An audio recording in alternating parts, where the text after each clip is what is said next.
se gêner, bonjour et bienvenue sur Europe 1. Jusqu'à 18h, vous allez passer 1h30 en compagnie de Valérie Mérès. Bravo. Philippe Gueluc. Bonjour. Patrice Lecomte. Bonjour. Maman. Oui. Et Pierre Bénichou. Je suis en train de penser, va falloir vous prendre un nom de famille, Maman, parce que ça fait trop candidat de la Starac ou de la Nouvelle Star, un seul prénom, c'est vrai? Je vous ai déjà dit, Maman, ça veut dire mon homme en anglais. Oui. D'ailleurs, ma femme m'a dit que c'est suspect que Laurent Ruquier t'appelle mon homme. Et ta femme, elle s'appelle Ma Woman. Vous allez bien, Valérie Mérès? Ben écoutez, ça va pas trop mal et bon évidemment je suis pas tranquille tant que c'est pas fini parce que vous êtes 4, je suis toute seule. C'est-à-dire, t'es la seule fille avec 4 hommes? Je me sens un peu isolée, oui, je compte, Alors regarde, je compte c'est pas le le seul chef, noir hein, avec je 4 compte blancs, pas c'est le pas chef, mieux? je compte pas le chef. Mais non, mais ne t'en fais pas, c'est chacun notre tour de parler, c'est une sorte de tournante. Tu vas pas t'en faire. Oh, c'est drôle. Et puis on est chacun comme disait Patrice, on est chacun un face à 4. Maman est le seul noir, quoi, avec 4 blancs. Moi, je suis le seul belge avec 4 français. Je vois que dans tous vos comptes, vous ne tenez pas compte de Laurent Ruquier. Bah, c'est le seul chef. Moi, je suis le seul jeune avec 4 vieux, c'est pas mieux. Je vis à New York depuis que votre émission est podcastée, me dit Nad. Les gens qui me croisent dans les rues new-yorkaises croient que je suis folle. Je télécharge votre émission le soir, je l'écoute sur mon iPod en allant au travail et comme je rigole en marchant, les New-Yorkais sont un peu choqués. J'ai même des collègues de travail qui m'ont demandé si j'allais bien. Merci pour ces moments de bonheur que vous me procurez outre-Atlantique. Je vous aime tous, mais mon préféré c'est Bénichou, que je trouve drôle, intelligent et beau. Dommage qu'il soit marié. Je dis toujours à ma femme, dommage qu'on soit marié. Elle me dit pourquoi, je dis non, je dis ça comme ça, me le prends pas mal. À Monsieur Bénichou, signé Bernard, il vous manquait dans la catégorie ma sœur, quand on vous demande et ta sœur, oui. Il vous manquait la réponse ma sœur, elle grimpe aux arbres Elle et elle s'arrête au nœud. Ah moi je le connaissais, c'est ma préférée. Je n'osais pas le dire à la radio. Parce qu'il l'a dit sur RTL celle-là, alors je le dis pas ici. Hein. Dans certains jeux de qui, faire rampeau, comme l'a dit Pierre Bénichou l'autre jour, veut dire faire partie égale, de sorte qu'il faut jouer une deuxième fois, alors que dans le langage courant, être rampeau est utilisé pour être quitte. Mais vous n'avez pas dit qu'être rampeau, c'était plutôt être sec, être plus avoir Pas du d'argent? tout, ils sont rampaux. Quand je dis, par exemple, Jean-Paul Sartre et Schopenhauer, niveau philosophie, ils sont rampaux. Par exemple, alors ça voudrait dire par exemple qu'un puzzle c'est rampeau. Pourquoi? Parce que c'est en kit. Attendez, là je comprends pas. Elle rebondit sur on est quitte.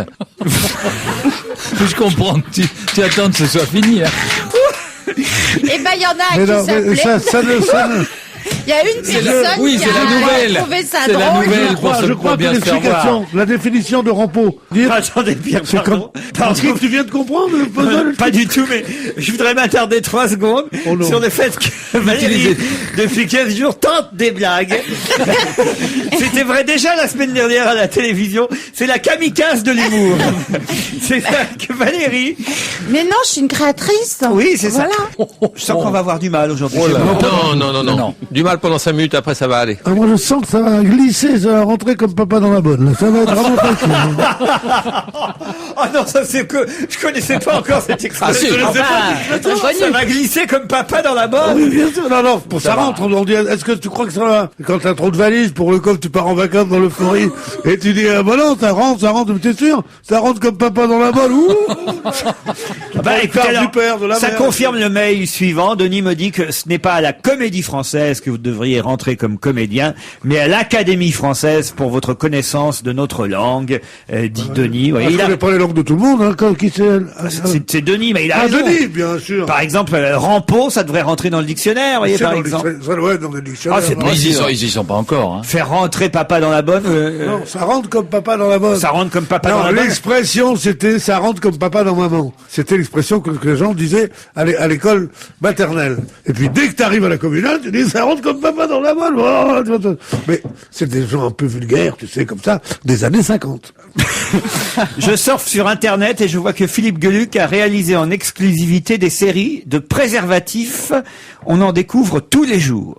Oui, Non, ça vient de sortir, si je peux me permettre. Ça vient de sortir comme C'est fait papa pour dans la rentrer en bonne. même temps. Papa tout la bonne. C'est un peu avec le chat dessus. Avec le chat Eh ben, dessus. ça rentre comme le chat dans la chatte.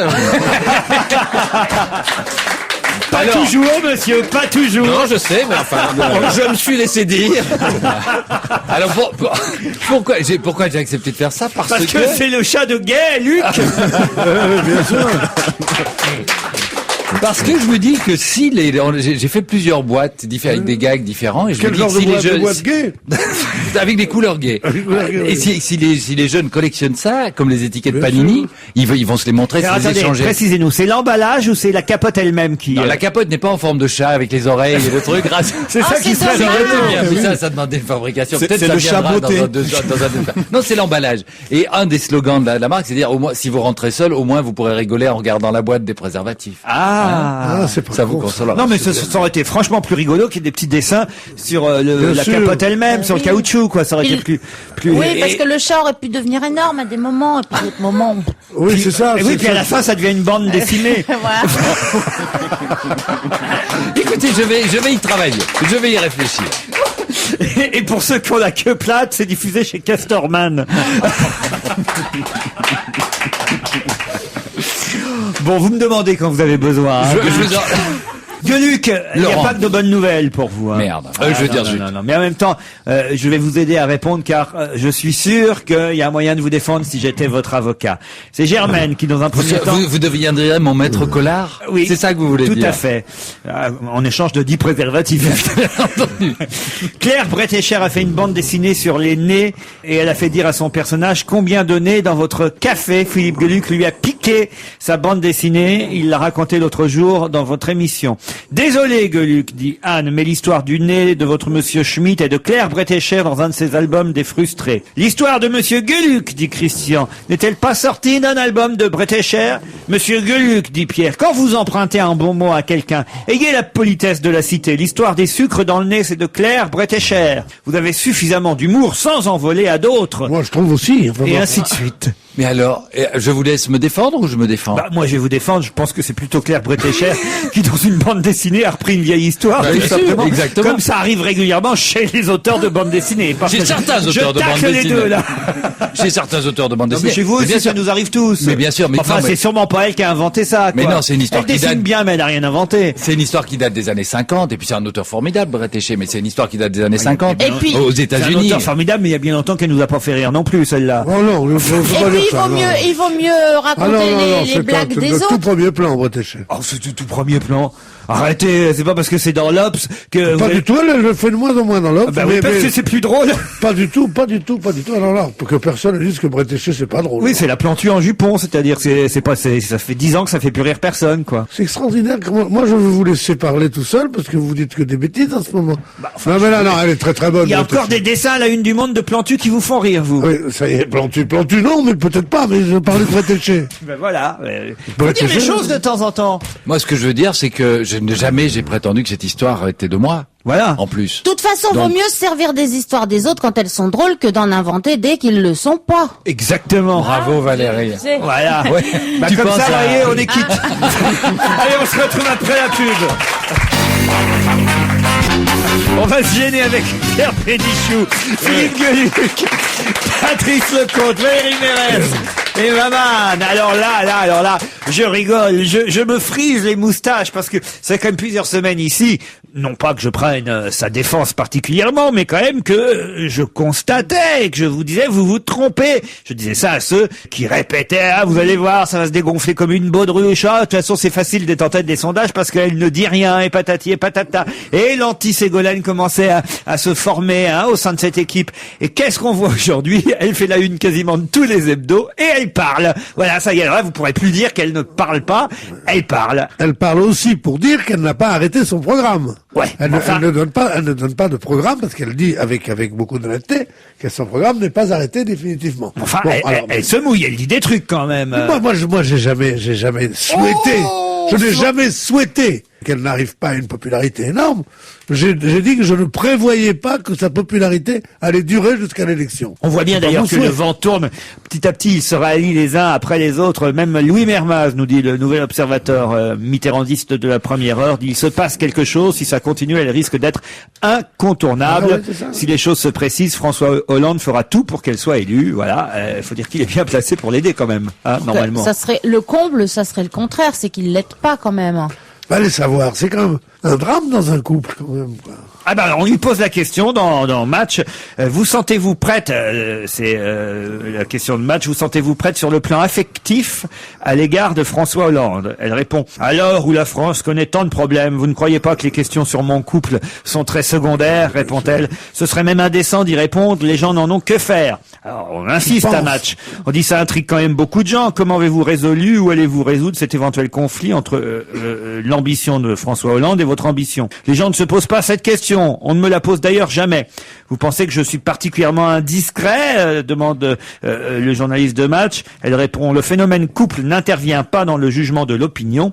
Si c'était l'inverse, est-ce que vous poseriez la question? Les gens ont déjà intégré la parité, tout comme François a intégré l'idée de parité. À aucun moment il ne m'a dit tu gênes, il faut que tu arrêtes, malgré les pressions machistes qui l'accusent. Je pense que c'est plutôt qu'il accule. Plutôt, je crois que Match a fait une erreur. Je crois que c'est plutôt qu'il encule. Je crois que non, mais c'est vrai. Je crois que Match a fait une erreur de frappe là, malgré les pressions qu'il accule, pas les pressions qu'il accuse. Je vois pas que des pressions peuvent pas l'accuser. Il a le sens de l'intérêt général. Si je suis la mieux placée pour faire gagner la gauche, il me soutient. Si c'est quelqu'un d'autre au PS, il le soutiendra. Et moi, je dis la même chose. Ce n'est pas un sujet personnel, mais un enjeu politique qui concerne les Français. On lui demande d'ailleurs, si vous n'êtes pas désigné par les militants, que ferez-vous? Elle répond, je soutiendrai celui ou celle qui sera désigné. Tu parles, Charles. Alors, je voudrais vous faire deux observations. On m'appelle Laurent, moi. Non, mais c'était pour pas parce que papa est pour rentrer dans la bonne que... Ouais, tu m'en diras tant, Laurent. Mais alors, voilà. Ce que je voulais dire, c'est que la première chose, c'est qu'il ne s'agit pas de savoir si son ambition personnelle contrecarre l'ambition personnelle de M. Hollande, c'est de savoir s'il est bien d'avoir une femme présidente de la République. C'est-à-dire que sa vie politique à lui, non pas en tant que président, mais même en tant que militant, est foutue. Que sa vie personnelle est très emmerdante. On est prince consort, c'est une chose très emmerdante. Donc c'est ça qu'il ne doit pas aimer, c'est pas pour être à sa place. C'est simplement d'avoir cette femme-là. Deuxième chose, quand elle dit la parité est tellement dans l'esprit des gens que personne ne voit ça, eh bien non, c'est évidemment faux. La parité n'est pas encore dans l'esprit des gens. Je souhaite de toutes mes forces qu'elle y arrive un jour. Et si les féministes ont encore à se battre, c'est justement parce que la parité n'est pas là-dedans. On peut pas dire voilà notre combat et en disant notre combat est gagné. Mais ce qui écrit possible. Ce qu'écrit Jean-Marie Roire dans Match est intéressant et il dit elle se situe dans l'irrésistible mouvement du temps après des siècles de servitude et de silence. Les femmes commencent à dominer le monde. Il faudra beaucoup de talent à son rival présidentiel pour arrêter la marche de Ségolène. Oui, enfin, les femmes commencent à dominer le monde quand on les laisse pointer leur nez, parce qu'on leur laisse pas souvent pointer leur nez, honnêtement. Ben non, à l'UMP et au Parti Socialiste, enfin dans les gros groupes, la parité elle y est pas, parce qu'ils préfèrent payer la note que ils payent l'amende. Vu ils ont une amende à payer quand la parité est pas. Oui, c'est vrai, mais tu dis la parité n'existe pas à l'UMP, mais rappelle-toi tout de même que M. Raffarin a laissé chanter sa femme, prendre un enfant par la main. Chez Drucker, quand il a fait son émission. Si ça c'est pas de la parité, alors c'est quoi? En tout cas, François Hollande n'est pas au bout de ses surnoms, parce que on connaît Cécilio. Culbuto, Cécilio, il y en a un nouveau, là c'est maintenant Monsieur Pièce Jaune, on commence à Alors là, j'en réclame la paternité, parce que lorsqu'on l'avait reçu, un jour je vais vous relire la lettre que je lui avais faite à Ségolène quand elle était venue chez Drucker, j'avais fait Moi je crois pas, je crois que c'est de Claire Bretécher, ça se fait. C'est de Monsieur Schmitt. Non, et j'avais imaginé qu'elle était devenue présidente et que Cécilio s'occupait des pièces jaunes avec David Douillet. Il continuait le combat de Bernadette. Cécilio, monsieur... Non, ça c'est vrai que ça va pas être une situation facile quand même pour lui, ce pauvre Hollande. Hein. Par curiosité, je suis allé sur le site de Ségolène Royal qui s'appelle désirdavenir.org. Oui. Et je suis tombé sur le site d'une association niçoise qui cherche du travail aux sans-emploi. Ah oui. C'est drôle, j'ai dit Hollande devrait peut-être y aller quand sa femme sera présidente. Et vous l'avez trouvé le site ou pas alors? Oui, je l'ai trouvé et il est bleu ciel avec des. Il y a des photos nues? Non, rien. Non. Comment est Hollande tout nu? Enfin, comment vous posez cette question? Oh, mais il y avait un dessin formidable de Willem dans Charlie Hebdo il y a quelques semaines. où il les avait dessinés tous les deux, nus, sautillant dans les champs, mais elle avait un zizi et lui avait une foufoune. Oh. Non, enfin, écoutez, franchement, voilà, la pauvre, c'est vrai qu'elle va devoir en entendre quand même, et lui aussi pendant quelques mois, si c'est toujours elle qui tient la tête des sondages. Les plus emmerdés là, c'est Jospin qui doit être vert quand même. Hein. Jospin qu'on commence à appeler, ça c'est un surnom que j'ai trouvé dans l'Obs aujourd'hui, Hibernatus. Oh, voilà. C'est terrible les surnoms que les politiques se donnent entre eux. Il a pris un coup de vieux, Jospin, mais incroyable avec cette arrivée au premier plan de Ségolène Royal. Il a pris un coup de vieux terrible, et en plus maintenant, je veux dire, il sort décoiffé. On a l'impression qu'il vient de l'hôpital. Il a pas de cravate. On dit qu'est-ce que c'est qu'il est à la retraite ou quoi? Il était en garde à vue. C'est pas croyable. Il est plus à côté de lui, même Chirac a l'air en forme. Mais oui. Il paraît que Chirac fait des vannes sur son âge. Les retraités ou les apprentis retraités ne savent pas que moins on est actif, plus il faut avoir l'air dans le coup. Les types que tu vois qui quittent leur bureau un mardi en disant ça y est, la retraite. Et après ça, ils se baladent en charentaise, sans chemise, en disant fini la cravate. Ah ouais. Oui, Pépé, on dit. Alors que le mec a 58 ans, il est en pleine bourre. J'ai croisé Mazur l'autre jour, je l'ai pas reconnu. Ah non, moi non plus. Allez, on se retrouve après la pub. Bon allez, on oublie Ségolène parce qu'il faudrait pas trop lui faire de pub quand même. Est-ce que tout ça a été calculé? Juste, c'est la question que se posent les journaux ce matin. Carré d'hebdo pour Ségolène Royal, à la une de l'Obs, à la une du Point, à la une de Paris Match, à la une de VSD. Est-ce que c'est un calcul de sa part? Alors, j'entendais ce matin quelqu'un qui analysait sur Europe 1 tout ça en disant, de toute façon, elle ne pouvait pas l'ignorer qu'elle avait accordé des interviews ou des photos à ces 4 hebdos, qu'elle les calculait. C'est pas sûr, mais en tout cas, elle ne les a pas empêchés de le faire. Si c'est calculé, c'est pas très finot de faire un tir groupé comme ça. Si. C'est mieux. Oh là là, oui.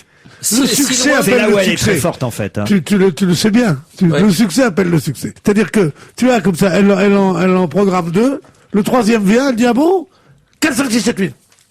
Mais c'est comme ça que 9, ça 10, se passe. 12. Elles seront toutes rouges. Mais c'est vrai, toi tu disais, si on fait 3 millions, je serais bien 4, ça sera, on fera le frais, 5, 6, 7, 8, 9, 10. Bon, et tu t'as pas dit, je veux faire 10 millions d'entrées. Ce que je veux dire, c'est qu'en ayant fait les couvertures d'autant de magazines là tout de suite maintenant, elle est pas prête de les refaire. Est-ce qu'elle sait qu'elle fait des couvertures? Si je te photographie maintenant, et je En te mets... couverture de l'Obs, mon rêve. Non, et que je te mets dans ma cuisine, ta photo.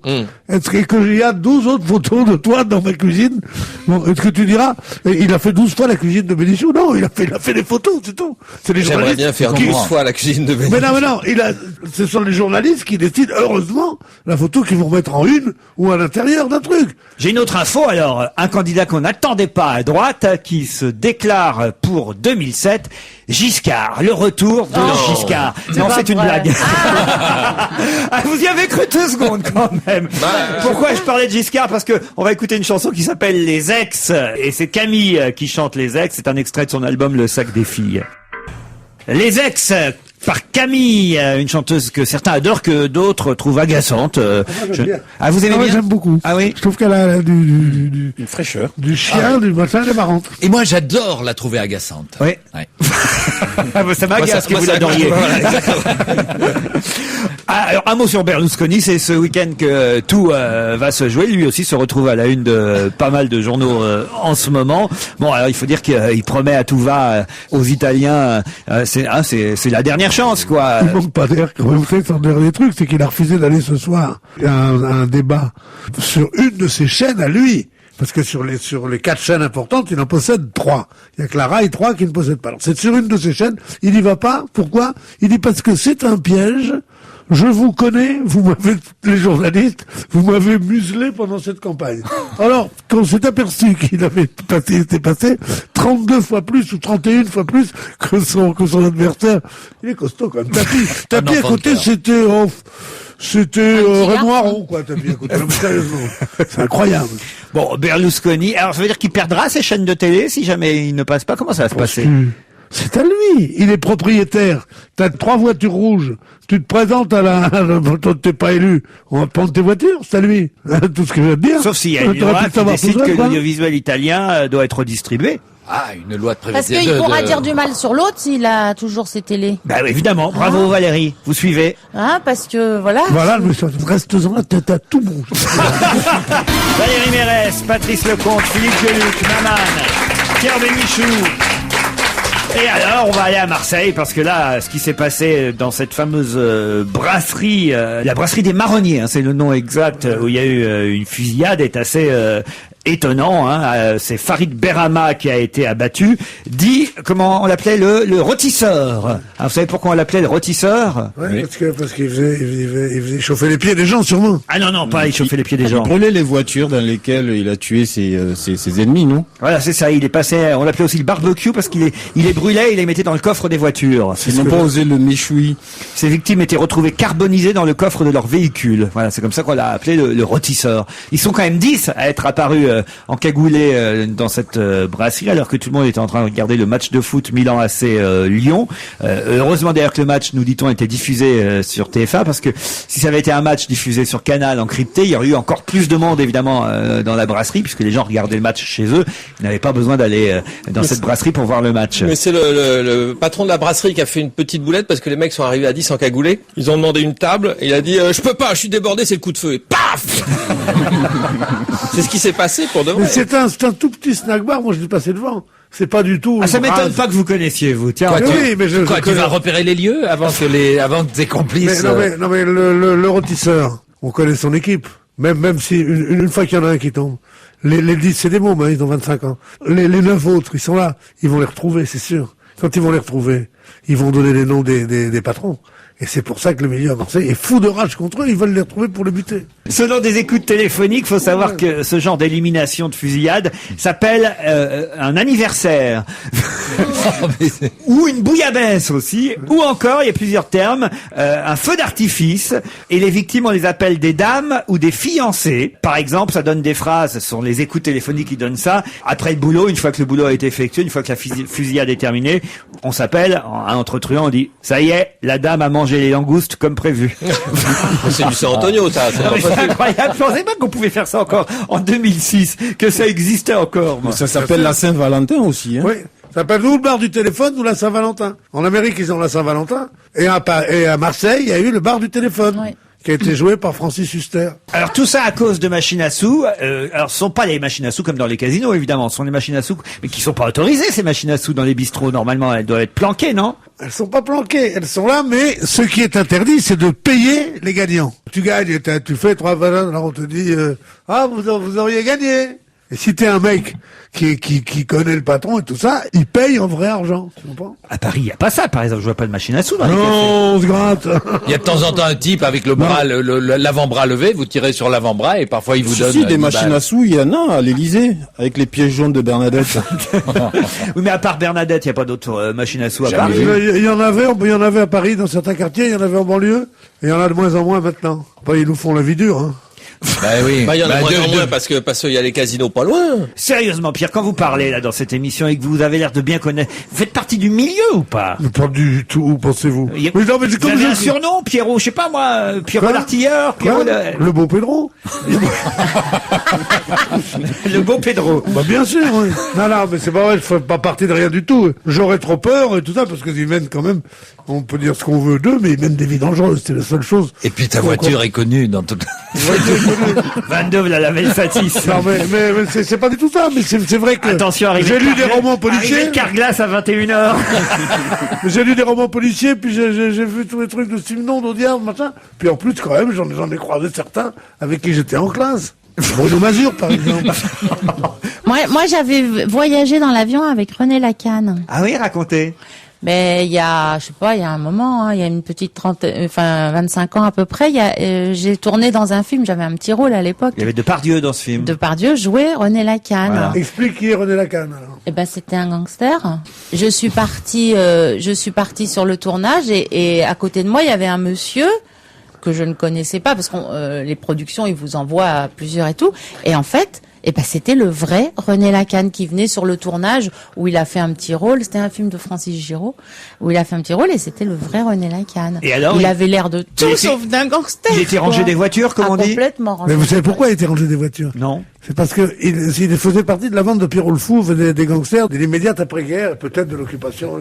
Il dit que non, parce que les gangsters pendant l'occupe, pour un résistant, t'as eu 32 qui étaient dans la Gestapo française. Hein. Et donc il était là-dedans avec eux, puis il a purgé sa peine, et pendant qu'il était en prison, il y a une dame qui s'appelait Charlotte de Monaco, qui était la sœur de Rédier, je crois, oui, qui est tombée amoureuse de lui, et qui allait le voir sans arrêt, et qui a fait comment dire, qui a mis les meilleurs avocats, les meilleurs trucs, et quand il est sorti, après 17 ans passés sous les verrous, on l'a pas fait sortir comme ça, c'est-à-dire dans début des années 60, il est allé s'installer à Monte-Carlo, dans une belle villa avec elle, et il écrivait un peu des trucs sur des choses comme ça, mais c'est devenu, non pas un bourgeois, mais un type tout à fait qui menait une vie très très très chic. Voilà.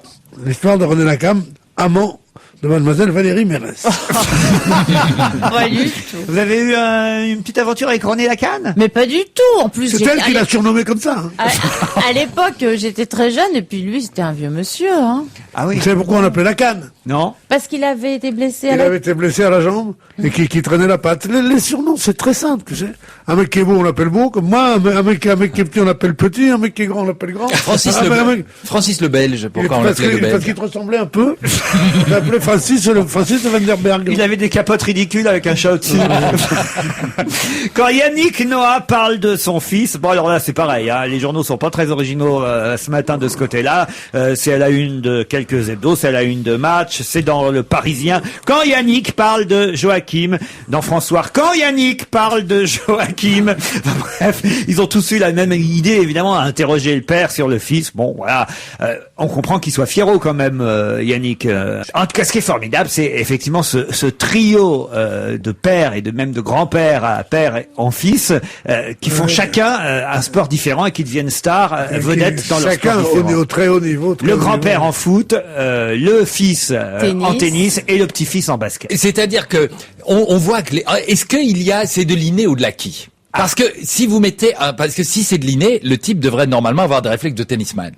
Et au basket, c'est pas forcément bien. Moi, j'ai vu souvent des tennismen mettre la main au panier. Alors, et puis il y a une raquette au basket. On ne doit pas mettre les pieds dedans. On peut pas les pieds dans la raquette. Oui. Vous connaissez pas le basketball, Philippe Non. Gueluc? C'est quoi Le l'expression? basketball chez les Inuits, raquette. le basketball sur la glace se joue avec des raquettes effectivement pour ne pas glisser La raquette, sur le terrain. c'est la partie, le demi-ovale qui se trouve sous le panier et dans lequel on ne doit pas rester avec le ballon plus de je sais pas combien de secondes. 3 secondes. 3 Tu secondes. connais bien, toi, Patrice, le demi-ovale qui se trouve sous le panier. Toi qui connais tellement bien les ménagères, non? Tu connais Ah non, j'ignorais que ça s'appelait la Appelle la raquette. raquette. Ah, dites donc, je suis surpris de voir que c'est moi le plus sportif autour de cette table, alors. Hein. Ah non, c'est j'étais ce que en tu train de dis. me poser la question, on doit pas mettre le pied ou alors on doit pas entrer avec dribbler avec le ballon. On va pas mettre le pied et le ballon dans la main. Voilà, c'est ça l'idée. Ah oui, c'est ça. On peut mettre tous les pieds qu'on veut si on n'a pas le ballon en main. Mais pourquoi avec les À quelque baskets? chose près, nos amis basketteurs rectifieront par mail. Bien sûr. Ah, le sport vu par on va se gêner, ça vous fait... Non, mais surtout ne parlez pas de sport devant moi. Moi, j'ai vécu le drame de tous les gens de plus d'1m85 à qui on a dit tu dois être doué pour le basket. C'est un sport d'abord d'un difficile terrible, d'un fatigant incroyable et le sport le plus chiant du monde. Et moi, on me faisait jouer au basket. Regarde, il suffit de faire ça. C'est très difficile le basket. Il suffit de pas avoir un poil dans la main aussi, d'être un peu, de courir un peu, de pas être là Pourquoi à tu dis ça attendre qu'il y ait des femmes qui te tombent dans les bras. Ça c'est plus facile à trouver. C'est Pour ça. moi, oui, mais enfin quand même. Non, moi, ce que je savais pas faire au basket, parce que j'étais pas mal doué pour passer le ballon. Pas pour l'attraper, hein, pour l'envoyer au bon endroit. Ouais, c'est le plus Mais vite possible. Je n'ai jamais su, puis j'ai encore essayé il y a pas si longtemps Le que ça, faire c'est rebondir. le faire Dribbler. dribbler et le faire rebondir. Ça, j'ai jamais su le faire. Ça, ou alors on me donnait un ballon qui rebondissait pas, j'en sais rien, mais c'est pas facile, ça. Nous, on était, dans ma génération, tous très forts pour ça, parce que c'était l'époque où les plus grands joueurs s'appelaient les Harlem Globetrotters. Ah, ça, je m'en souviens. Qui Il y avait une bande dessinée, un dessin animé même. Et qui était formidable, mais qui jouait pas un basket très offensif et qui se faisait battre par les équipes de NBA. mais qui étaient tous des dribbleurs extraordinaires. Ils ne faisaient que ça. Alors, comme on les imitait tout le temps, on faisait passer la balle pendant on se marrait, quoi, tu vois. Mais alors, ce qui a changé, c'est que les gens ils sont beaucoup plus grands. Le fils de Noah, il mesure 2 mètres 10. Justement, est-ce que ça a changé les normes? Est-ce que le panier est plus haut maintenant? Ils ont pas relevé le panier. Ça, c'est incroyable. Les types maintenant, ils doivent se baisser vers le bas. C'est des joueurs de pétanque maintenant. Ils doivent se baisser pour lancer. Je suis sûr, c'est pas du tout pour rire que je dis ça. Je me suis fait engueuler 10 fois en disant ça. C'est un sport qui a été créé à une époque où les gens mesuraient 1m70 et les grands entre 1,80 et 1,85. Et que maintenant, tout le monde, enfin, beaucoup de gens mesuraient 1m85 et les basketteurs vedettes mesurent tous plus de 2 mètres. J'ai entendu, moi, un jour à la télévision, quelqu'un qui dit, il tient sa place, malgré son 1m95. Non, mais c'est vrai, parce que tous ont 2m5, 2m6. Donc vous êtes d'accord, il faudrait relever le panier. Mais bien sûr, il faut relever le panier de la ménagère. C'est comme si on faisait jouer les joueurs de tennis avec des raquettes en bois, avec des trucs comme on nous faisait jouer quand on était petit. Moi, ça m'a dégoûté du tennis. Les raquettes pesaient 3 kilos, elles étaient en bois. C'est ce que disent les joueurs du PSG, faut agrandir les buts. Allez, on se retrouve après la pub. On va se gêner toujours avec Valérie Mérès, Philippe Gueluc, Patrice Lecomte, Pierre Bénichou, Maman. Hommage partout dans la presse depuis ce matin au général Alain de Boissieu, décédé à 91 ans. Moi, je connaissais pas ce général. On le voit d'ailleurs dans une voiture aux côtés du général de Gaulle. Le général de Boissieu, monsieur. Alain de Boissieu, c'est le gendre. Le gendre. C'est le gendre de Gaulle. C'est le mari de la fille de Gaulle. Il avait épousé Élisabeth en 46. Oui, et c'est lui qui, à l'entendant du petit Clamart, lui avait dit « Père, à terre ». Et ça lui a évité de finir en barbecue. Parce qu'il y avait le rôtisseur qui traînait dans le coin. Non mais alors voilà, Alain de Boissieu, gendre du général de Gaulle, compagnon de la Libération, est décédé à 91 ans. Il avait été commandant de l'école spéciale militaire de Saint-Cyr, chef d'état-major de l'armée de terre, ancien élève de l'école de Saumur. On les connaît plus les généraux aujourd'hui. Un peu pendant la guerre du Golfe, vous vous souvenez, on les revoyait à la télévision. Schwarzkopf. Mais non, mais les Français, tu te souviens bien du Français. Aujourd'hui, je veux dire, en 2006, je suis incapable de vous citer un nom de général d'aujourd'hui. Ça que je pensais même totalement. qu'il y en avait plus. Tu connais cette histoire du général de Napoléon, qui est après le moment de la Restauration, il est ce qu'on appelle un demi-solde. Et alors, il est là, avec son habit tout défraîchi. C'est dans une pièce de Valiche. Il est dans une grande brasserie. Il est là avec son habit défraîchi. Et il dit, quand je pense, après avoir commandé à Sébastopol, on est réduit à commander une choucroute. C'est bien. Qui a eu un grade dans l'armée autour de cette table? Un grade dans l'armée? Oui. Alors moi j'ai eu un grand-père colonel et je crois savoir que Pierre, et vous avez été jusqu'à quel grade Pierre? Colonel? Lieutenant-colonel. Lieutenant-colonel. C'est vrai, sérieusement, Pierre? J'ai jamais porté l'abjecte capote bleu horizon, comme disaient les Ne dites rien de désagréable sur les capotes, Pierre. Vous savez que j'y ai un intérêt particulier. Pour connaître les noms des généraux aujourd'hui, on aurait peut-être dû appeler les renseignements généraux. Et justement, il se trouve que monsieur Sarkozy est en colère contre les RG. Rien à voir avec votre compatriote dessinateur, mon cher Gueluc. Le ministre de l'Intérieur en veut aux renseignements généraux parce qu'il trouve qu'il y a trop d'écart et que c'est plus possible en 2006 de pas être capable de compter exactement le nombre de manifestants dans une manifestation. Je vous rappelle que le journal, à mon avis, tout est parti de là d'ailleurs, de cet article du Parisien hier. Le journal Le Parisien avait méthodiquement compté le nombre de manifestants qu'il y avait à Paris avant-hier, et le Parisien, grâce à de nombreuses photos prises sur le pont d'Austerlitz, on avait dénombré à peu près, mais enfin on va dire à quelques centaines près, 228 000 personnes, alors que la CGT en avait calculé 700 000 et la préfecture de police seulement 84 000. C'est-à-dire soit 3 fois plus ou 3 fois moins que le chiffre du Parisien, qui semble évidemment être le plus proche, puisqu'il n'y avait aucune raison pour ce journal de favoriser l'un ou l'autre des partis. Et alors, monsieur Sarkozy, voyant cet article, a dit, bon, alors, ça va bien, là. Maintenant, il va falloir, quand même, on est en 2006, trouver une nouvelle méthode pour comptabiliser exactement les manifestants. Eh bien, je vais vous dire, ça m'a beaucoup intéressé, cet article, parce que c'est vrai qu'on arrive à des comptages, c'est comme ça que ça s'appelle, beaucoup plus sophistiqués qu'avant, parce qu'on arrive à savoir au mètre combien de personnes il y a, selon la largeur, selon le machin. Ils font ça avec des ordinateurs et ils arrivent à la vérité. Et je pense que ce chiffre de 228 000 est vrai. Mais ce chiffre de 228 000 a beau être vrai, il ne veut rien dire. Parce qu'en matière de politique et de manifestation, on ne fait que comparer avec d'autres chiffres. Et on se dit, pendant mai 68, la fameuse manifestation aux Champs-Élysées le 30 mai, est-ce qu'il y avait 1,5 million de personnes ou 2 millions de personnes? Peut-être qu'il y avait 630 000. Mais tant qu'on a dans la tête qu'il y avait 1,5 million en 68, il faut croire qu'il y en a 700 000 aujourd'hui. Parce que c'est un comptage faux qui a servi de repère historique. Donc si on commence à faire un comptage vrai aujourd'hui, on est complètement perdu. Et ça ne veut plus rien dire. Oui, mais oui, je comprends ce que vous dire. Donc, tu comprends continuer à mal compter. Ouais. En quelque sorte. Mais non, mais Il faut continuer à compter les pieds plutôt que les têtes. Mais non, mais si on tu pourrait- dis, il y avait 228 000. d'abord, on pourrait Sauf les si faire au Guillaume poids. Depardieu manifeste. On pourrait les peser. Pas gentil, moi. Patrice a une bonne idée. On peut les peser. On les fait passer sur la manifestation, on les fait passer sur une espèce de pont, groupe Ouais. par groupe, et on les pèse. Et au poids, on devrait être à peu près exact. On devrait les faire passer devant l'ANPE, comme ça. C'est le même gars qui doit donner les chiffres du chômage, sûrement. Mais vous parlez des renseignements généraux. Mais regardez les renseignements tout court. Les chiffres diffèrent. La police dit c'est le 12 et les autres 118 008. C'est même Non, mais quel en- écart, en, quel en écart. 68, c'était, ils comptaient ça en anciens manifestants. Mais vous Alors êtes que pas maintenant, il faut mélange- tirer 2-0. Et pourquoi n'adopte-t-on pas les solutions qui fonctionnent à l'étranger? Bien sûr, Los Regardez Angeles, oui. à New York. Oui. Lorsque les gens manifestent pour le marathon de New York, on leur met des numéros et on sait exactement combien il y a de participants. Et justement, à New York, ce sont les journaux qui comptabilisent le nombre de manifestants. C'est la presse, ce sont les journalistes. Et le Parisien, finalement, a innové en le faisant cette semaine. Et à mon avis, ça va être parce qu'en utilisé plus, désormais par toute la presse. Et ce sera Parce le qu'en- meilleur moyen. En plus, le Parisien, ils ont fait ça de manière un peu mathématique, sinon scientifique, alors que quand c'est selon la police ou selon les manifestants, c'est à la louche. C'est Oui, en remarquez, gros. ce sera pas mieux parce que bientôt on aura donc le nombre de manifestants selon l'Humanité et selon le Figaro et on va retomber exactement dans le même problème. Alors, mieux vaut écouter de la musique avec Cathy Melloy et Spider's Web.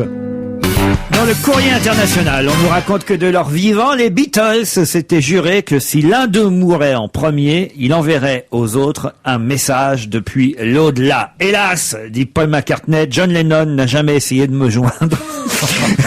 Ça s'est passé lors d'une émission de télévision payante diffusée aux États-Unis. Des médiums vont même tenter prochainement d'entrer en contact avec l'esprit de John Lennon et de capturer sa présence grâce à des caméras à infrarouge. Grâce à des médiums déjà en 2003, la princesse Diana a fait savoir qu'elle s'amusait et passait du temps aux côtés de Mère Teresa. En revanche, Yoko Ono a beau affirmer avoir vu le fantôme de son mari jouer du piano, elle trouve l'idée de cette séance de médium de très mauvais goût. Elle ne veut pas qu'on rentre en contact avec son mari. C'est elle qui doit avoir la liaison directe, mais elle veut pas que d'autres le fassent. C'est parce qu'elle a pas eu le bon 118 pour avoir le bon numéro. Non, elle est peut-être simplement un peu moins bête que la majorité des Anglais qui croient à ces conneries-là. Oui. Les Beatles ont décidé d'entrer en contact avec des caméras infrarouges, comme s'il était simplement... Il fallait avoir un bon matériel, s'y mettre sérieusement, et tu vas revoir tes morts. Non mais je te jure, et des journaux impriment ça. Ce qui est drôle, c'est comment c'est Didier, rédigé. Didier Van Kovlart en fait même des romans. Hein. C'est drôle de voir comment c'est rédigé. Les Beatles se seraient dit, écoutez bien, c'est Ouais. ce que vous avez dit, si l'un de nous meurt en premier. Ouais. C'est une phrase absurde. Bah, C'est le premier de nous qui meurt. Celui qui Ouais. meurt le premier, quoi. Oui, mais si jamais l'un de nous meurt en premier, Mais c'est c'est-à-dire que si vous posez la question comme ça, la probabilité est de 100%. Ouais, 100%. absolument. À mon Sauf avis, s'ils meurent tous les quatre en même temps. Ah, joli. Oui, parce Mais que ça auquel aurait- cas, ça sert plus à rien d'appeler D'appeler les autres. Alors il faudrait simplement corriger, pour laisser le style de la phrase, si l'un de nous meurt avant les autres. Non, si l'un d'entre vous meurt, parce qu'en général, on veut pas être celui-là. Là, tu vois, les to be free se sont jamais posé la question. En tout cas, voilà, rentrer en contact avec l'autre. Vous avez déjà participé à une séance de spiritisme, Valérie? Non, j'ai fait ça quand j'avais 15-16 ans, mais on Oui, ne mais croyait c'est- pas ah, beaucoup. voilà. On faisait bouger la table, quoi. C'est- Moi, je tente de faire venir les esprits depuis 16h30. Ça marche pas. J'ai beaucoup de mal. J'ai beaucoup de mal. Alors, dans le Courrier international, il y a une autre info, là, c'est dommage que Stevie, qui connaît bien Londres, ne nous en parle pas et qui ne soit pas présent aujourd'hui. Il nous manque, finalement, hein, vous voyez. Hein. Parce que quand Stevie est pas là, moi je me demande pourquoi je suis sur Terre. moi. Enfin, quand même, on va pouvoir parler de ça parce que on est tous rentrés dans des bars gays, hein, n'est-ce pas, Philippe Gueluc, vous qui connaissez Moi bien. seulement à Bruxelles, chez maman. Chez maman. Que une seule fois dans ma Et vie. comment on l'accueille? Enfin la gueuluque. Voilà. C'est vrai ou pas? On y était ensemble. Eh bien, vous ne pourrez plus y rentrer à Londres, en tout cas dans les bars gays bientôt, parce qu'il y a une invasion hétéro dans les bars gays. De Quelle nombreuses horreur. boîtes de nuit opèrent désormais une sélection drastique pour maintenir une majorité homo et assurer ainsi la pérennité des quartiers gays comme Compton Street à Soho, Canal Street ou Manchester, parce que certains homos se voient en effet refuser l'entrée de leurs établissements, tout simplement parce qu'il n'y a plus de place à l'intérieur. Il y a déjà trop d'hétéros. C'est-à-dire que ça a tel succès, les boîtes gays, parce qu'on s'y amuse, parce que les filles aiment bien y aller, parce qu'elles sont... On n'est qu'on pas les emmerde pas. emmerdés. Ils sont pas emmerdés. Et du coup, les hétéros mecs se disent, il y a Exactement. des filles à draguer, Mais donc on va y je aller. vous jure que c'est ça, en fait. évidemment, C'est bien ça, c'est marrant. C'est-à-dire que dans un premier temps, les filles sont allées parce qu'elles se sont dit, on n'est pas emmerdés par les garçons qui veulent nous draguer. Depuis, les hétéros y vont parce qu'ils se disent, il y a des tas de filles qui y vont. Qui sont pas farouches. Parce qu'elles pensent elles vont pas être emmerdées. Et nous, on arrive, tac, boum, Eh crac, oui. crac. Et du coup, il y a tellement de monde dans ces boîtes que ça rentre plus comme papa dans la bonne. Ah, mais moi j'avais une plaisanterie que je faisais sans arrêt dans un bar que j'ai mes habitudes, qui était un bar très homosexuel et qui est devenu maintenant, il y a beaucoup de gens, de mondains, de machins, des trucs, autant d'hommes que de femmes et tout ça. Et au début, quand il y avait 3-4 femmes, j'étais plutôt ravi parce que j'aime bien les filles. J'étais content et je me disais, ah non, à la troisième qui entrait, si c'est comme ça, je vais chez Régine, hein. On vient pas ici, on vient pas ici pour ça. Et j'avais une dizaine de mecs qui faisaient des joufflus, qui faisaient, il a raison. Mais c'est comme les boîtes en France, hein. On dit, quand t'es noir, t'arrives, on dit non, il y a trop de musique noire à l'intérieur. Mais alors, les boîtes hétéros qui sont vides pourraient peut-être être prises d'assaut par les gays. Ah, voilà, une bonne idée. Bah oui. Qui les remonterait, qui ferait qu'elles seraient C'est- drôles, à nouveau. C'est ce qu'on appelle le principe des vases communicants. Bien, on voit qu'on suit. Sur Canal Street à Manchester, certains fêtards ont appris à berner les physionomistes qui refusent les hétéros. Ils- Ah si- bah, c'est Mais facile. attendez, quand vous êtes physionomiste pour repérer comment vous faites? Pour repérer les tu mets une hétéros main au gays. cul, tu vois si tu prends une baffe ou pas. C'est pas compliqué. Hein. Non mais justement, alors ce que font les hétéros maintenant pour tromper l'ennemi, pour tromper le physionomiste, pour qu'il puisse rentrer dans les boîtes gays quand même, les hétéros, ils rentrent main dans la main avec leurs copains Voilà. hétéros. Bah, Voilà. c'est En facile. Écosse, ils font ça, ils mettent des kilts. C'est arrivé à deux types que je connais. Leurs noms sont pas très connus. C'est Claude Brasseur et Gérard Depardieu, qui sont allés à Amsterdam. Parce qu'en France, on croit toujours qu'il va y avoir des boîtes gays avec tu sais, ça s'appelle transformistes? Non, les durs. Les cuirs. Les cuirs, les pédécuirs, bon. Et ça n'a jamais existé en France où t'arrives et si tu as un regard qui plaît pas, il y a quand même 1 ou 2, 3 bars comme ça du côté du Marais. Et si t'arrives et tu regardes. Vous voulez dire les moustachus avec la casquette Village Voilà. People? C'est ça, oui. Et tu prends une tarte et t'as le trac. C'est les culturistes et tout, t'as peur. Tu leur dis pas, ça va rentrer comme papa dans la bonne. Non. Tu dis rien, ces mecs-là, bon. Ah non, moi j'ai... Bon, et en France, ça n'existe pas. Or, il y a une dizaine d'années, Brasseur et Depardieu tournent un film en Hollande, et à 1h du matin, ils disent au portier de l'hôtel, il n'y a pas une boîte où on se marre un peu. Le portier dit oui, mais enfin, c'est des boîtes. Alors, qu'est-ce qu'on s'en fout? C'est des peines, on y va quand même. Ils arrivent là, puis ils se mettent au bar, ils regardent Wagner, les mecs danser ensemble. Et au bout d'un moment, ils voient 7 ou 8 mecs qui viennent autour d'eux, puis 15, puis 20, ils disent au patron, qu'est-ce qui se passe? Il dit, vous y êtes? Il dit, comment? Il dit, vous cassez la gueule? Vous venez ici pour vous moquer d'eux? Alors il dit, mais non, on est des acteurs, ouais, d'accord, mais enfin. Alors ils payent du champagne à tout le monde, ils essayent, et les mecs étaient toujours menaçants. Et le patron leur dit, la seule chose, c'est que vous vous teniez la main. Alors il dit, on va pas se tenir la main, c'est con. Alors il dit, quoi? Les mecs s'approchaient. Il dit, faites au moins une danse. Alors ils sont allés danser un slow. Ils sont venus au bar, tenez-vous la main. Et ils se tenaient la main, ils me l'emmenaient pas large, les deux costauds là. Avec 32 folles tordues, qui étaient là, avec le bras levé pour les taper. C'est génial cette histoire. Et Brasseur me l'a raconté sans trop se vanter. Mais il dit, putain, qu'est-ce qu'on a eu peur. Ah oui, Ils bah- deviennent menaçants, enculez-vous. Mais oui. Ah non, moi j'ai eu très peur un jour aussi quand je vous dis que je n'ai mis qu'une seule fois les pieds, c'était chez maman. Non, je dois vous avouer il y avait une autre fois. J'avais Ah, fait- il y a très voyez, longtemps, on y vient. Je faisais une exposition à l'Art Modeste chez les frères Di Rosa dans le Marais, et il y a un gamin qui était venu me demander à la galerie de faire une dédicace pour sa maman. Et il m'a dit, si vous pouviez la porter, c'est le bar qui est là dans la rue à côté. Évidemment, je me trompe et je rentre, je me trompe, tiens. Et j'entre, je pousse la porte d'un bar Je avec crois mon pas un mot du début de l'histoire. Attendez, je pousse la porte du bar avec mon livre sous le bras et il y avait, comme vous disiez, j'avais 50 types habillés en cuir avec casquette et moustache et trucs et qui tournent la tête vers moi. Et genre, une fois que vous êtes là, vous êtes mal. Oui, c'est pourquoi. Alors moi j'étais habillé en coton, enfin quelque chose de normal.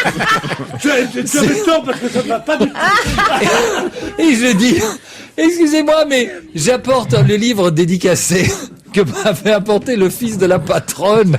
Et le fils me dit, le fils de la patronne, ça m'étonnerait un peu que la patronne ait un fils.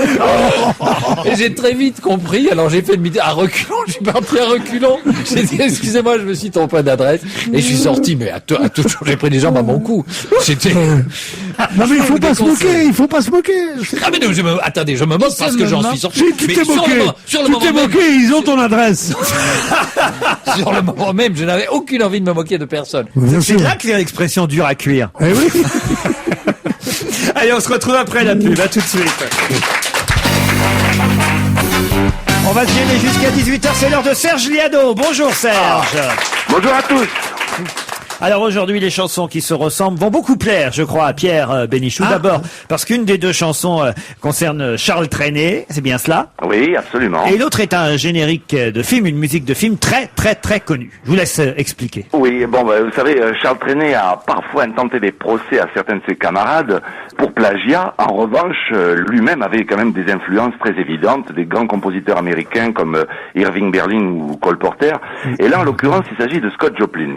Vous allez pouvoir constater que cette chanson, Il y avait des arbres, que chantait Trenet en 1970, elle doit beaucoup à un ragtime, The Entertainer, du film L'Arnaque, qui a été composé en 1902 par le pianiste américain Scott Joplin. Voilà, le film L'Arnaque avec Paul Newman et Robert Redford, dont la musique est devenue évidemment très célèbre, mais la musique existait avant le film, on est bien d'accord. Bien sûr. Et la musique fait tati-tati, tati-tati, tati-tati. Exactement. Et bien vérifiez, ça ressemble à Charles Trenet. Il y avait des...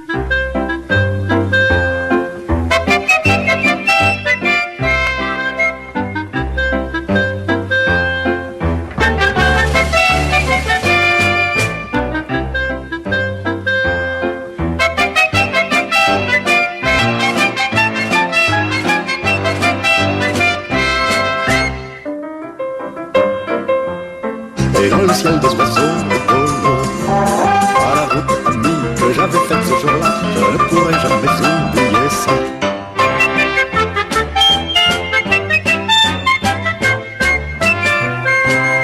C'est pas mal, hein, Ah quand oui, même. c'est pas mal. Bravo Serge. C'est pas mal. Alors, Valérie ne semblait pas tout à fait d'accord. Au début, j'étais pas d'accord, et puis en effet. Mais à la sur fin, vous avez accéléré la chanson de Trenet. En tout cas, c'est Écoutez, une arnaque. Serge, je peux vous dire, moi, je trouve formidable cet exemple que vous avez donné, mais comme je suis un fou de Trenet, que je me souvenais très bien de cette chanson, dont les paroles sont géniales et la musique Oui. très amusante, quand j'ai vu L'Arnaqueur de Hustler avec Paul Newman, je me suis dit, le salaud, ils ont piqué dans la chanson de Trenet.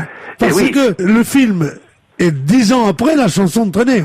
Oui, tout à fait. C'est vrai, le film était bien Alors, postérieur. est-ce que Non, Trenet- le film est de 73. Bon, 3 ans après, 72, 73. 3 ans après la chanson de Trenet. Donc moi qui avais le nom de Trenet dans la tête, et est-ce que Trenet avait, s'il avait pris sur le film, j'aurais compris, mais est-ce qu'il avait dans la tête La une connaissance composition de 1902? Oui. Oui, bien sûr, parce que c'est dans des méthodes apprenez le piano jazz, elle figure un peu partout cette, Ah bon Ah, voilà. cette chanson-là. La méthode de Scott Joplin, en quelque sorte. Voilà, la On peut méthode dire ça. Joplin. Pianiste noir américain. La chanson flash du jour, et évidemment, vous aussi, vous intéressez à Ségolène Royal, Serge. Ben oui, je suis pas le seul, hein. C'est parti. Allez, une petite chanson poitevine. Dans 4 hebdos parus cette semaine, on trouve Ségolène à la une en photo. Le Parisien la traite comme une vedette et on verra sa tête ce soir sur TF1. Oui, mais pourtant, du côté de chez Hollande, tous les deux s'en défendent, c'est pas un plan média. Berlusconi doit se dire, c'est pas la peine que je contrôle le week-end, c'est elle qui a tout compris. C'est tout.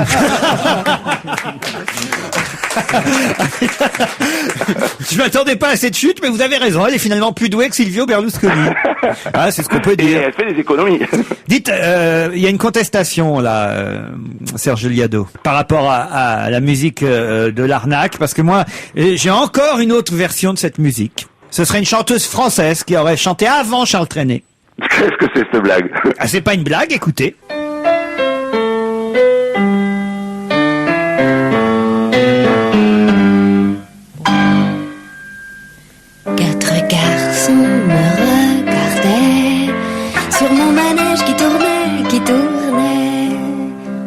Au passage, ils me saluaient. Ils étaient très sérieux, moi je riais. Ils portaient de beaux canotiers. Et dans ma tête le manège tournait. Après je ne sais plus, Henri, Paul, Jacques ou Lulu, mais un ou deux parmi eux m'a bien plu. Tous les 5 ans on s'est retrouvés devant des clowns qui tournaient. M'ont offert des fleurs de papier, m'en ont fait des colliers, des bracelets. Ils avaient des polos rayés. Et dans ma tête le manège tournait. Après je ne sais plus, Henri, Paul, Jacques ou Lulu, mais un ou deux parmi eux m'a bien plu. Et bras dessus, dessous, et bras dessous, dessus. On s'est éloigné vers la guinguette au bord de l'eau. Et bras dessus, dessous, et bras dessous, dessus. On a dit au patron, joue du phono. Et bras dessus, dessous, et bras dessous, dessus. On a fait danser la terre entière, on avait chaud, alors on a trop bu le petit blanc du pays. Et moi je me suis endormie.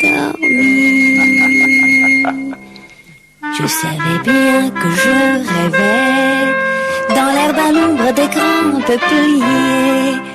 4 garçons me regardaient. Moi dans ma robe blanche je tournais. Au passage leurs yeux brillaient. Et dans mon cœur le manège tournait. Après je ne sais plus, Henri, Paul, Jacques et Lulu furent un instant des bouteilles ventrues. Et puis tout se mélange dans mon rêve étrange. Je les vois se battre tous les 4 pour moi. Un combat superbe. Les laisse morts dans l'herbe. Et puis tout change, soudain tout s'arrange. Ils dorment aussi près de moi. C'est là que je suis éveillée par des baisers tendres et passionnés. Le soleil blanc m'éblouissait. J'ai cru voir aux moustaches qui c'était. Mais tous les 4, ils en avaient. Et dans mon cœur le manège tournait. Après je ne sais plus, Henri, Paul, Jacques ou Lulu. En tout cas un parmi eux m'a bien eu. Alors, est-ce que vous l'avez reconnu, Serge Liado? Bien sûr. Je vous salue, Marie. C'est Marie Laforêt. Et ça a été enregistré en 1912. Donc, elle était là hier, si elle était là aujourd'hui, elle vous giflerait, Gueuluc. Oh, mais si elle était là aujourd'hui, je n'aurais pas dit ça. J'aurais dit 1915. Vous la connaissiez, cette version, Liado? Non, je la connaissais pas. Vous voyez, j'arrive encore à vous surprendre quand même. Oui. Si j'avais su, je les aurais mises en parallèle. Ah bah oui, si vous aviez su, mais c'est pour ça que vous toucherez 10% de moins. Aujourd'hui, on se retrouve après la pub et vous demain, Serge. Ciao. À demain. Salut. On va se gêner jusqu'à 18h. Allez, 8 dernières minutes, je vous en accorde 8. Philippe Gueluc, Valérie Mérès, Pierre Bénichou, Maman, Patrice Lecomte. Un peu de people, ça va mal entre David et Victoria. Vous savez de qui je parle, Valérie, évidemment. Beckham. Voilà. Il n'arrive plus à sauver les apparences malgré les démentis. L'union du Bex et de la poche, comme on les appelle, ne tiendrait plus qu'à un fil. L'argent. En effet, 180 millions d'euros en banque et des villas somptueuses, c'est comme un symbole. Et voilà ce qui les sépare, parce que évidemment, en cas de divorce, il va falloir faire des comptes impossibles pour savoir qui de David Beckham ou qui de Victoria va partir avec la villa, la maison, l'argent, les bijoux. Et on entend souvent des gens dire, vous comprenez, on reste ensemble, c'est pour les enfants. Là, ils disent, vous savez, on reste ensemble, c'est pour l'argent. Hein. On peut pas leur faire ça. En fait, c'est toc à Beckham, c'est il passe la nuit à compter ses sous, quoi. Non, il avait dit avoir des tocs cette semaine. Non, mais je crois qu'il est assez riche pour payer des gens qui comptent ses sous maintenant. Ah, il y a un autre couple dont vous parlez dans le Nouvel Observateur, Pierre Bénichou, c'est le couple Douste Blazy, pas vous. Quoi, c'est lui qui fait, il écrit tout le Nouvel Observateur. Non, c'est Alain Choufian dans le Nouvel Observateur. Choufian. Ça va pas, Douste Blazy avec Dominique Ancien. Alors là, elle est blasée. En fait, on sent que c'est plutôt un papier pour réparer les dégâts. Je sais pas. Non, je pense que toute l'affaire, ils sont arrivés à avoir les témoignages. Et on sait en tout cas qu'ils n'ont pas cassé la moitié de la Mamounia. comme on l'a dit, et qu'il y aurait eu de 30 millions de... Enfin, comme on l'a dit, ça a été très peu dit. D'ailleurs, c'est ça que je trouve curieux, parce que finalement, ce papier dans l'Obs qui rectifie les choses va faire plus parler de l'affaire que le papier du Canard enchaîné. Je vous trouve un peu sournois sur cette affaire-là. Ouais, je suis un peu sournois comme mec en général, mais là... Parce que le papier dans le Canard enchaîné n'avait eu guère d'écho, il faut le dire, dans les autres journaux depuis. Et là, d'un seul coup, le fait qu'il y ait eu un démenti, j'ai même entendu Michel Grossière en parler dans sa revue de presse ce matin sur Europe. D'un seul coup, alors tout le monde va savoir que le couple s'était disputé le soir du 31 décembre dans cet hôtel marocain. Non, mais c'est pas sympa, Pierre, quand vous signez vos papiers chouflants, de dire des choses pareilles. Oh, pareil. Et puis ce pseudonyme ne vous va pas. Pire, quand vous signez Sophie Delassin dans le Nouvel Obs et que vous attaquez lâchement à Patrick Bruel, ça c'est pas bien non plus. Elle a eu mal de Patrick, non? Oui. C'est mon avis, Patrick. Terrible. Dans la rubrique sifflée, Patrick Bruel, il aligne les clichés, collectionne les pléonasmes pour parler de sa personne, de sa famille surtout, et du monde qui tourne autour de sa majesté, le chanteur. Le disque de Patrick Bruel, dont le premier single est offert aux abonnés Orange, c'est la complainte de l'homme repu à qui la vie a servi un carré d'as. Le bonheur, c'est plutôt chouette, chante-t-il d'une voix qui n'a pas fini de muer. Il s'avoue en panne de mélancolie, ce qui ne l'empêche pas de se sentir concerné, notamment par les attentats de New York, Madrid ou Netiana. Il est bouleversé par tant de méchanceté. 2 points, ouvrez les guillemets. Dieu, si tu n'existes pas, au moins fais-le savoir. Bientôt, le nombril du monde s'embarquera pour une longue tournée à travers la France. Bruel-Billancourt, Bruel en Artois, Bruel-les-Mimosas, Bruel-la-Gaillarde, etc., etc. Vous allez être fâché avec votre ami. Ouais. Parce que ce que je viens de faire, c'est rendre... public. C'est un peu ce que vous avez fait avec le papier sur le de Blazy. Ça serait passé complètement inaperçu. Et tu l'avais pas remarqué, toi, d'ailleurs. Vous laissez écrire des choses comme ça sur votre ami Bénichou. Non seulement il ne lit pas le... Non seulement il n'écrit pas son journal, mais il ne le lit pas non plus. Mais là, le mythe de mon influence au Nouvel Observateur est un truc qui a peut-être eu un fondement à une époque qu'il n'en a plus du tout maintenant. On peut vous l'avouer maintenant, on n'y a jamais cru non plus.